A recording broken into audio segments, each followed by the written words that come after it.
Good evening. Today we continue with our explorations in Savitri.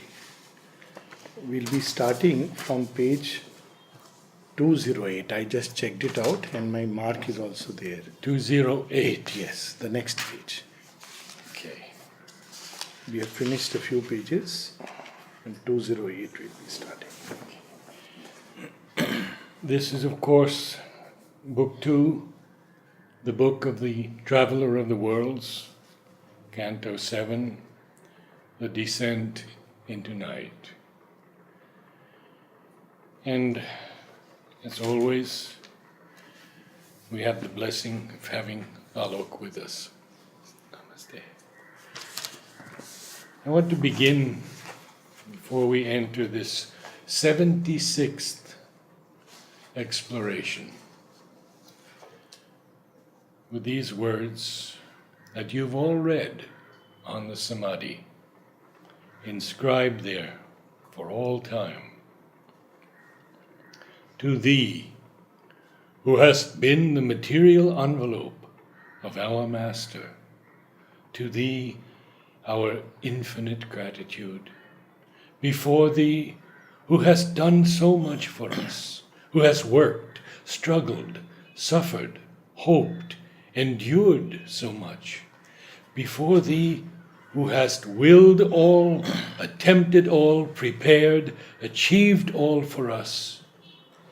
Before thee, we bow down and implore that we may never forget, even for a moment, all we owe to thee.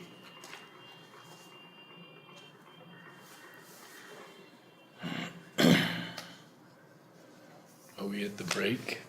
Yes.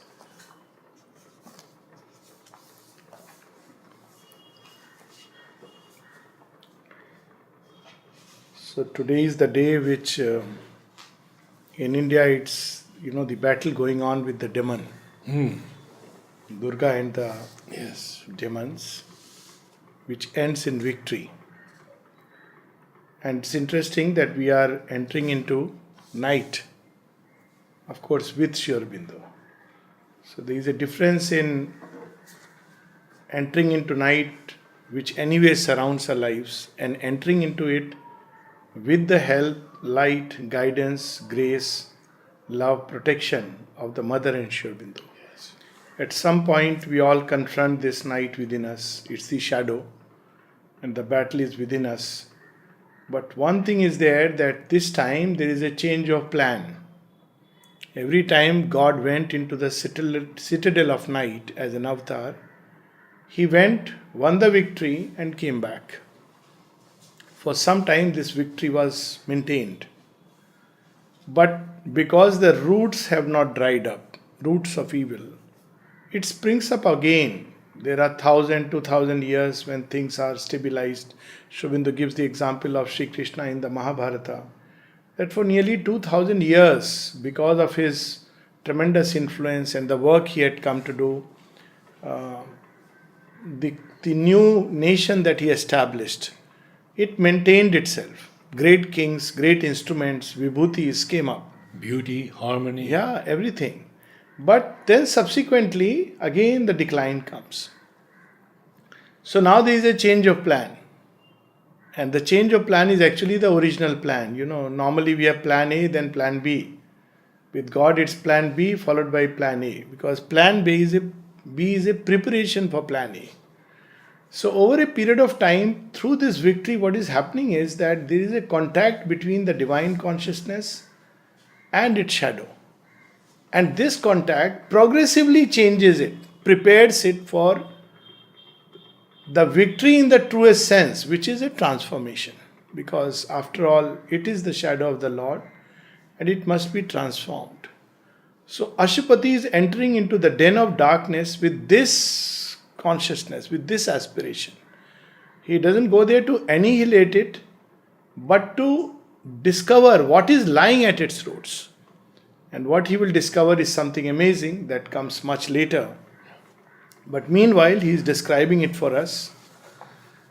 And as we will always see in all of these Sri Aurobindo's revelations in Savitri, the beautiful descriptions, we have two, three things at the same time. For example, straight away he is describing a layer of consciousness. So we'll see that, that there is a domain of darkness and how it operates and what are the beings there and what are the energies, how does it influence men, etc., etc.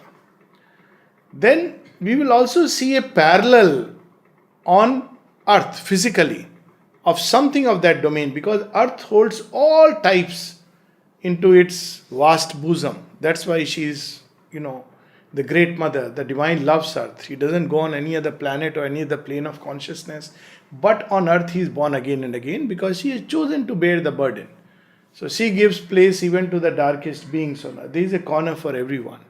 So we'll see it reflected on certain geographical locations and historical events and circumstances of earthly life, and we'll see yes, we'll see yes, that's it.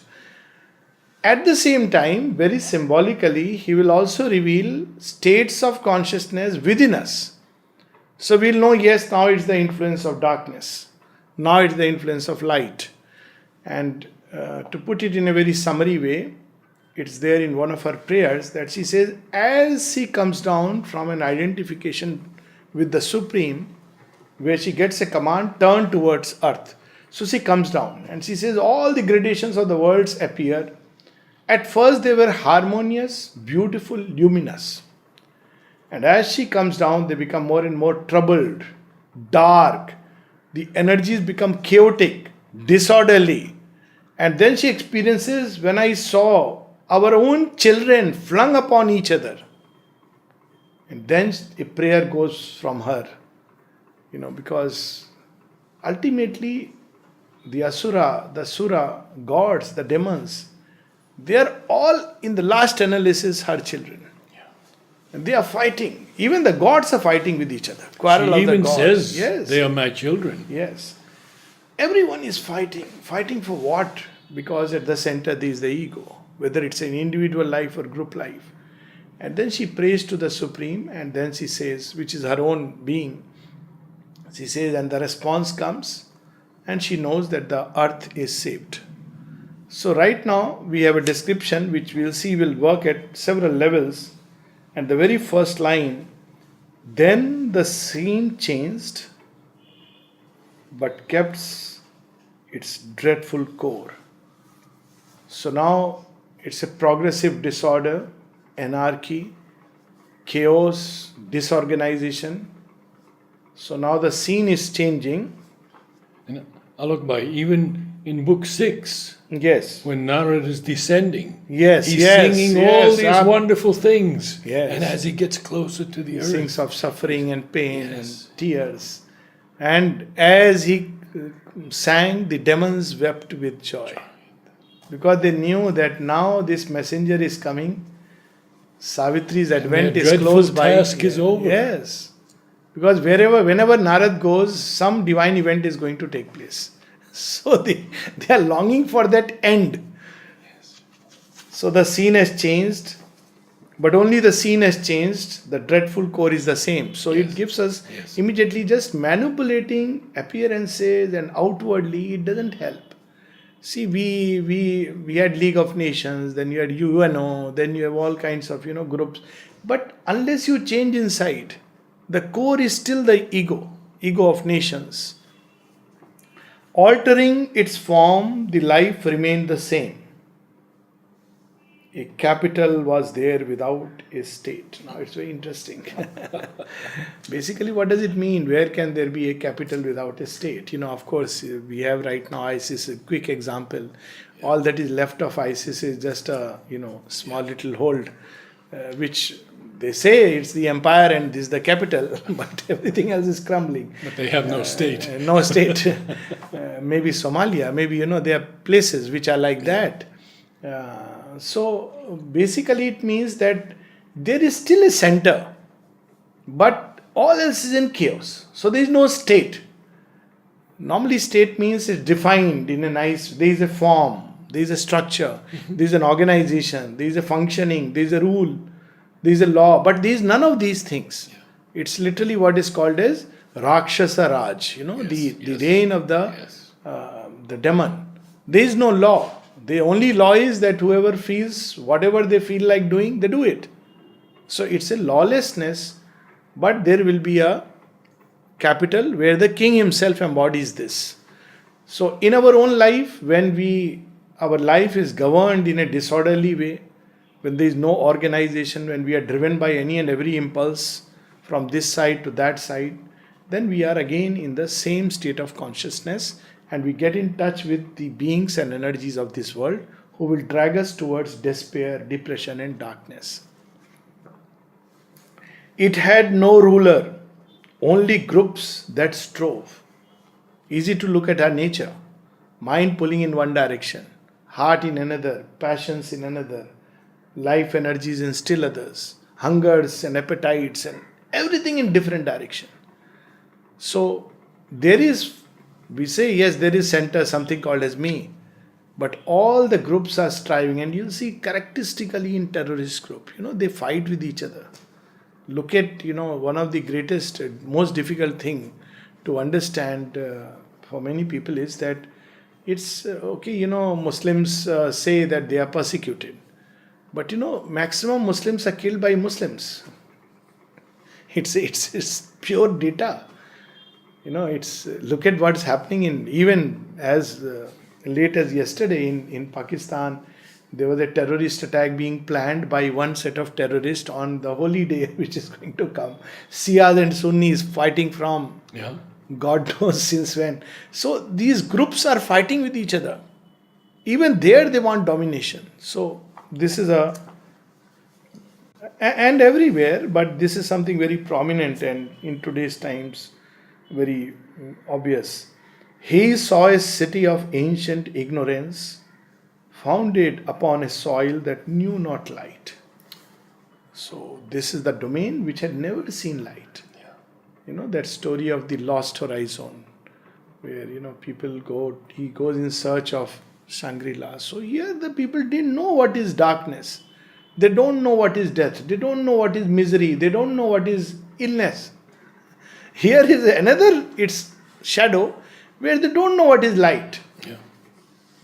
You try to bring home nice, beautiful things, but they don't understand because they are not living in that light.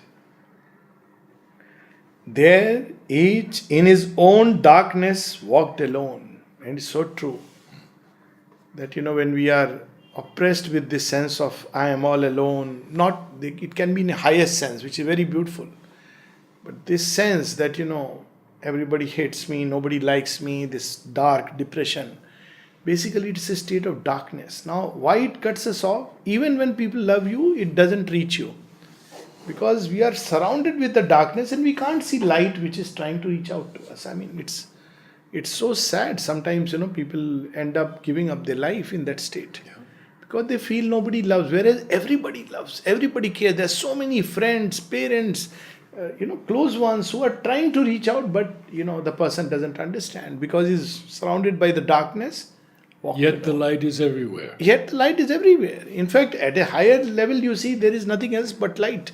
But because of this darkness which envelops clouds, so look at it. There each in his own darkness walked alone. Only they agreed to differ in evil's paths. Just what you were saying. Yes. So if you see these groups, it's amazing. If you just list out the number of groups which are part of terror outfits just in one country, you will see so many of them. You list out at least 10 names. It's strange, So they're all differing in areas and how their strategies, differing in evil's paths. To live in their own way for their own selves, or to enforce a common lie and wrong. So this is the hallmark and propaganda, common lie. And they believe that, if we really indulge in propaganda, at some point it will be believed as truth. So they keep on creating propaganda, because by enforcing this lie, they believe that the human mind will one day start believing in it and become a captive. You see, and it's everywhere. You see, some of these gurus, we just had recently some of them arrested and put behind bars, which is an action of supramental truth. But by enforcing this common lie, But in Kerala, it's pretty bad now. oh yes, this is happening everywhere. You see, Yeah. now it's very strange. You see, look at China's strategy all around with 14 neighbors. It says this territory is mine because some Ming dynasty ruled it, some other dynasty. Now they don't fight. So what is the strategy? They believe that if for 200, 300, 500 years they just keep the map like this, Yeah. people will end up one day believing that this is true. Exactly. And just, Yeah. given exactly what happened with Tibet, that this is true. So you end up conceding that territory by enforcing this common life. And everybody there believes because this is what is taught. Like in Pakistan, the history starts from, 1947. Civilization ends 5,000 years back. Now, this is not true. How much ever you may try to enforce it, it's ridiculous. But, this is how this common lie goes. And then comes the master's line to remember, their ego was lord upon his peacock seat. Peacock seat is the seat of victory. So who was sitting on that throne where the divine should sit? Ego. And next to him, And falsehood sat by him, his mate and queen. The world turned to them as heaven to truth and God. And we just saw this recently. In India, we had recently one Babaji with, with mate and queen, got behind bars. And typical example of, falsehood by the side as mate and queen, and ego sat as lord upon the peacock seat. And people are taken away because it's the force of propaganda, a tremendous influence. Such stories, fantastic story about himself and at some point human mind is so gullible, suggestible, and in India it's so easy to fool people in the name of sannyasi or a guru. Unless you have the psychic discrimination, people are carried away. So, but the hallmark, the warning point should be ego. If it is sitting there, same thing within us. So very often people, have this, they put stickers, you will see, mother sticker in front of scooter, behind scooter, here, there, everywhere, So somebody had once asked me that why don't you put you don't want to put a sticker. I say mother symbol is, if I reproduce it inside, I'll be more than grateful. Which means center should be mother. Around her, in all the four parts of my nature, mind, heart, life and body, there should be Maheshwari, Mahakali, Mahalakshmi, Mahasaraswati. And outwardly in the outer nature, there should be the 12 qualities. If this symbol is there, you don't need anything else. no advertising. No advertising. So this is the real meaning of the symbol. It's not something external. Okay? It's all right if you put it, it's nothing wrong with it. But I'm just saying that the real thing is inside. But if ego is sitting and next to it is sitting falsehood, then how much ever you may take, it's a meaningless ticket. That's how Sri Aurobindo puts it. A symbol is a meaningless ticket unless it reproduces the thing that it represents. Yes. So if you are aspiring for it or embodying it or wanting to embody it in your life, then it has a meaning. Then it's a reminder that, mother, you should be the center. But if we are just living with the ego, then we are just subscribing to this world of falsehood and wanting people to praise us, to turn to us.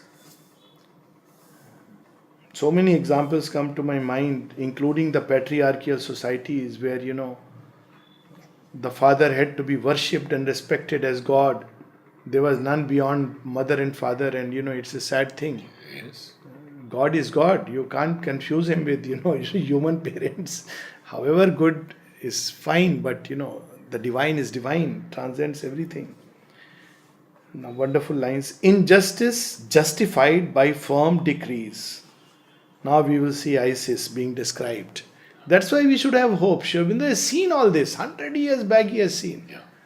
Look at it. Injustice justified by firm decrees, the sovereign weights of errors legalized trade. But all the weights were false and none the same. Ever she washed with her balance and a sword, lest any sacrilegious word expose the sanctified formulas of her old misrule. Look at, What magnificent lines. and we can now, it's so easy to look at it. What happens in ISIS? Same thing. Yeah. Marry, talak, she has to sleep with another man, then you can get her back. I mean, it's so obvious, it's something very dark. No sensible society, no rational, right thinking human being, forget about psychically developed human being or a religiously devout, can ever give sanction to this, but sanction. And it's everywhere. Look at, some of the 200 years back, what was happening in Hindu societies. Same thing, it was happening in another way. Women who were widowed, what kind of situation in which they lived, they had to be tonsured, they are not supposed to go and, attend a wedding. Look at what was happening in Christianity. I mean, all religions, same story. Here we are observing it now in this point of time because the others have evolved beyond their, that period. Hopefully. Yeah, at least that darkest phase is over. But here is legalized trade. And then again he cautions us because very often we are carried away with visiting card. Oh, learned person, highly qualified. Oh, he is a PhD. From where? From Harvard. He must be. Whatever he is saying must be truth. Look here. In high professions, wrapped self-will walked wide. Self-will, doctor, high profession, meant to have compassion. But what is operating behind him? Money, my personal interest, my name and fame, publishing a case, all this in high professions.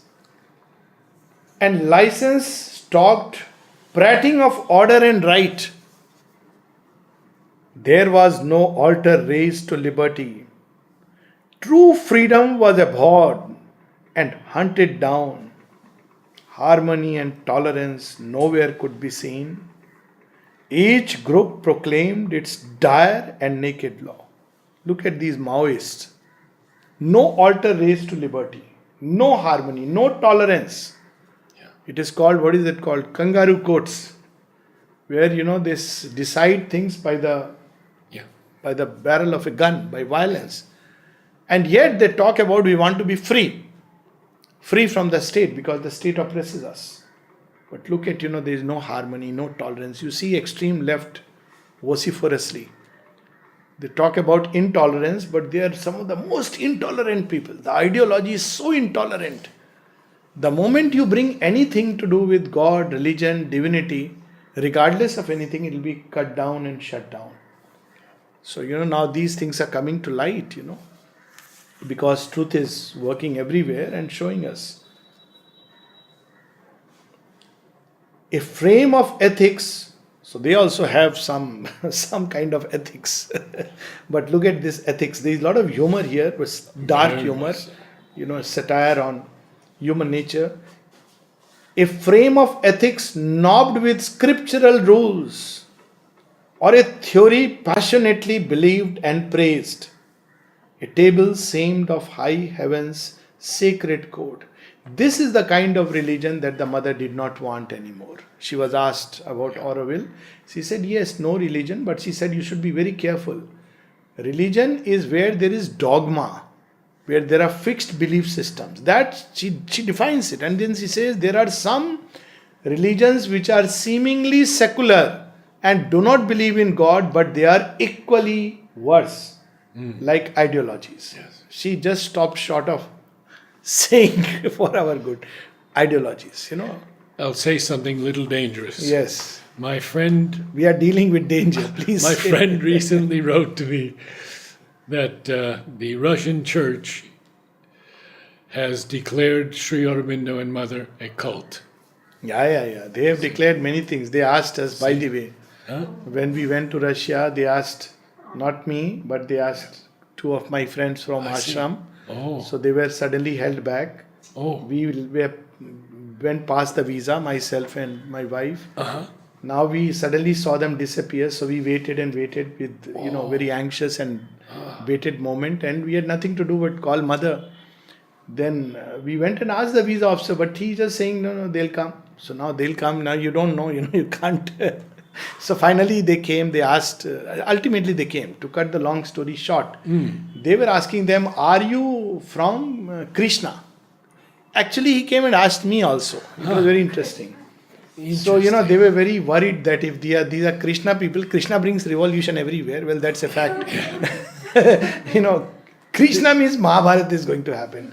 Very scared of Krishna. But do you think they meant Hare Krishna or Krishna? Well, they meant Hare Krishna, but if you are a little intelligent person, you should Right. know the distinction. I mean, educated person, you can't do this.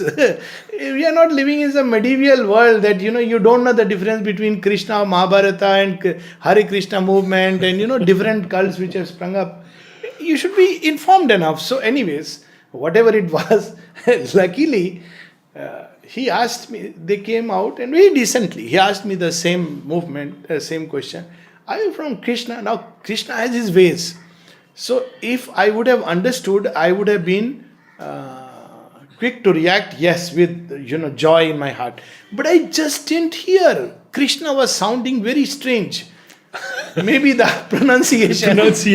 So, at the end of it, I said, no, because I just didn't understand what is he asking. I just knew this. He's not saying Pondicherry. He's not saying Sri Aurobindo.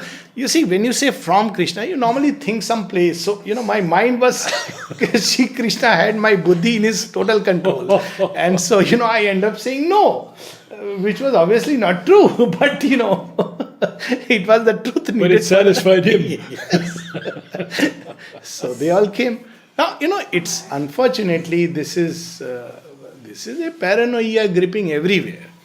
And how long can you isolate things like this? I mean, this again, I must add a corrective because people often ask me. I say, see, Russians as people are very nice. They're mystically oriented, and Definitely. I really feel a close affinity with them. And I feel people everywhere are nice.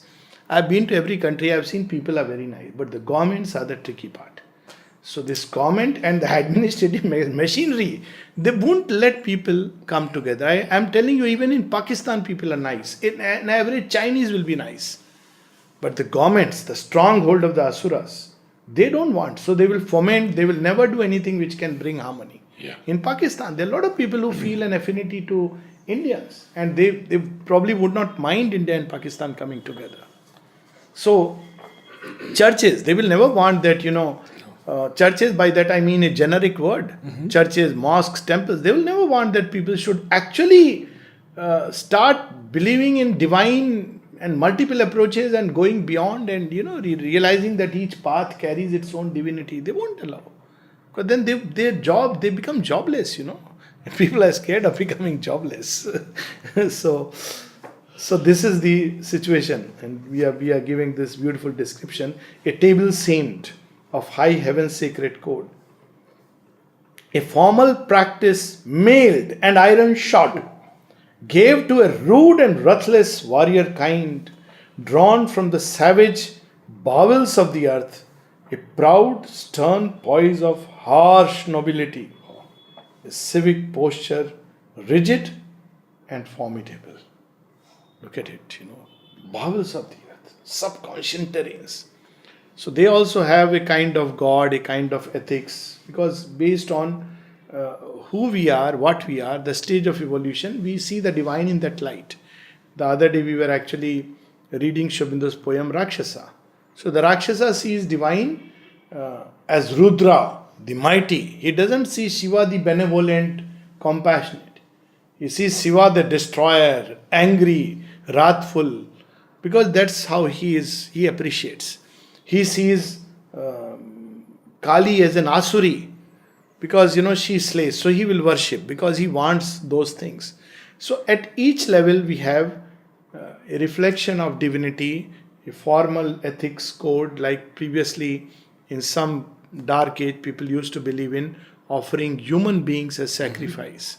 So, this still persists and it takes various forms Now in it's our life. almost 70 years Yes. since Savitri was written, and every line seems pertinent to us today. Yes.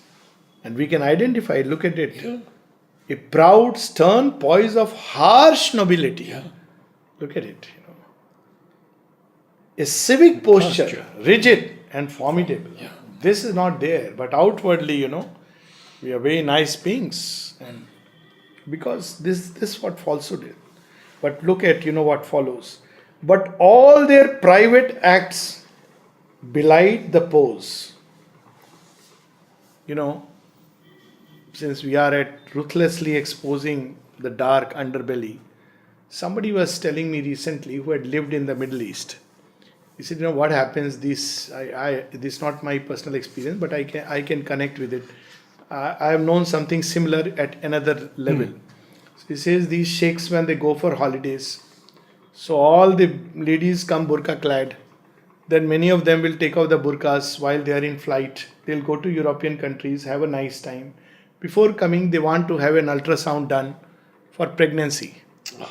And then again, when they are back, the burqa is, Now, this is hypocrisy and falsehood. You are neither believing in what you are doing, and basically you enjoy, you are the same pleasure-loving person, but worse because you are putting on a mask, and a mask of the worst kind.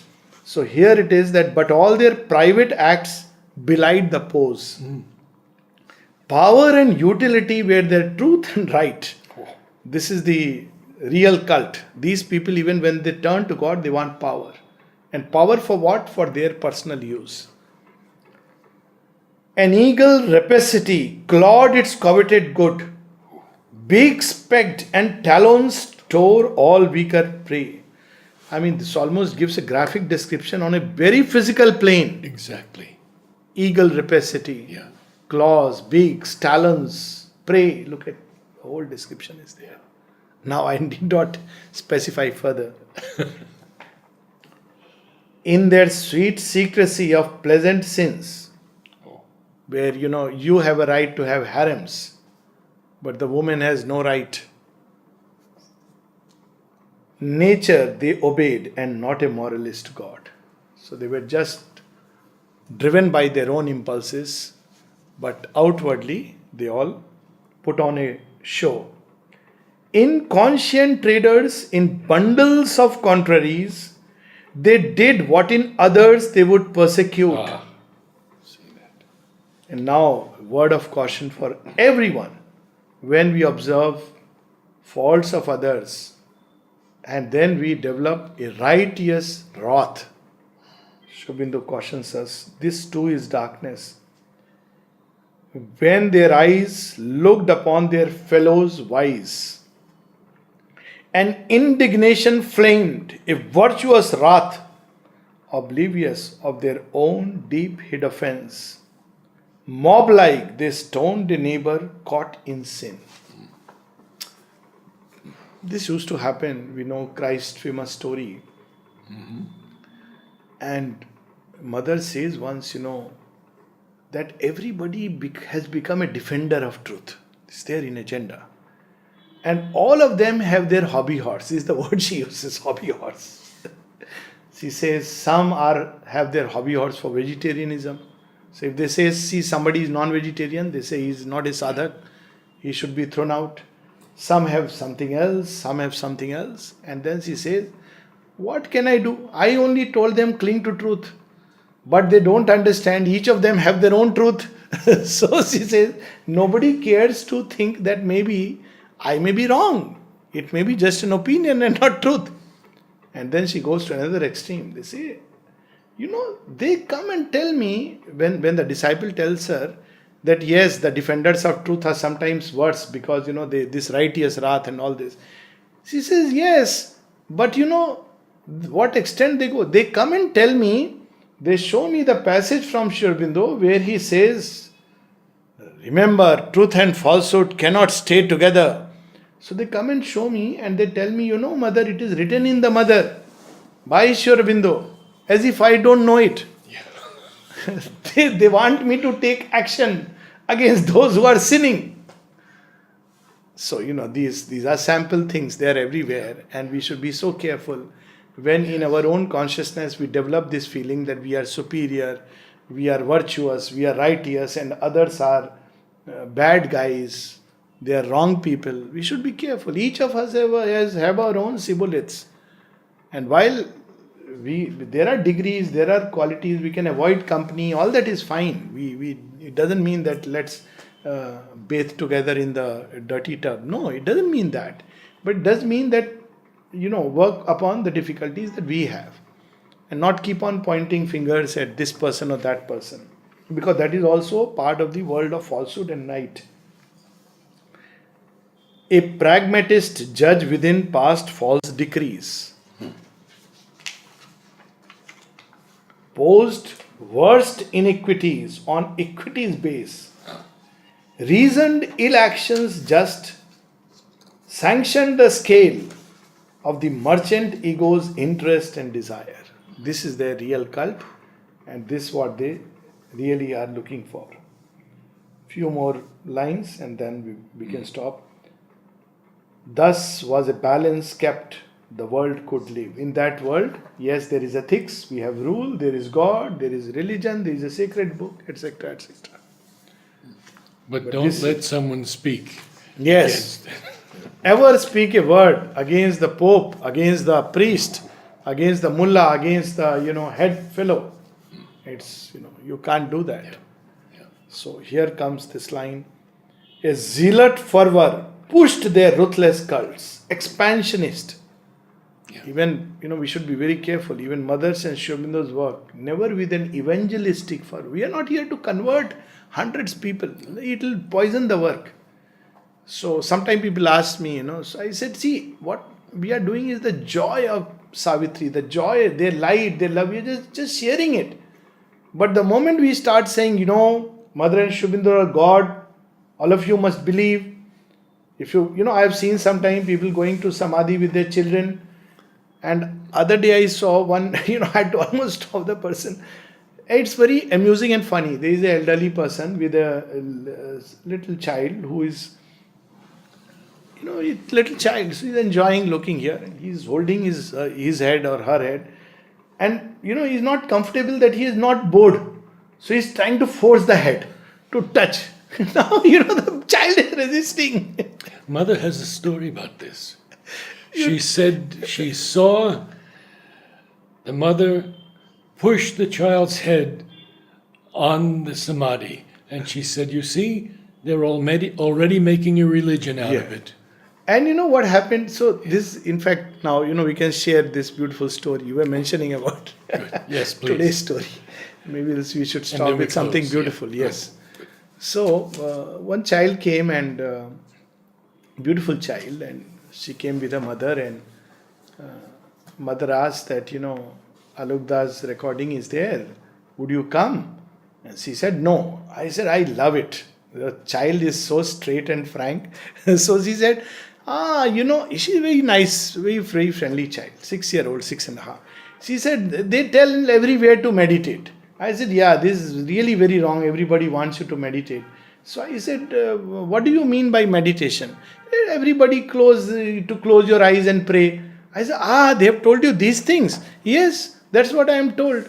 So I said, no, but I'll tell you something else. If you are caught up in such a situation, what you should do? So I said, you do one thing. You start making a story of you with the mother. She said, yes, I can do that. Then she started making a story. I said, can you make a story now? She said, yes. She said, okay, tell me. You are going with mother. Where all you will go? She said, I'll go with mother on the beach road. I said, okay. Next, where you'll go? She said, to space. Straight away from beach road to space. I said, lovely. Where will you go then? She said, here, there, she was saying.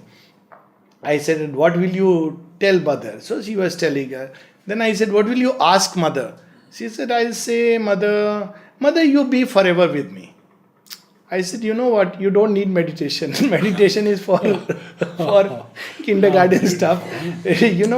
So her mother was also so happy and so surprised. I say, you don't need meditation. So next time you don't do meditation, you make a story with mother when you are sitting there. This you won't mind. He said, yes, this I don't mind.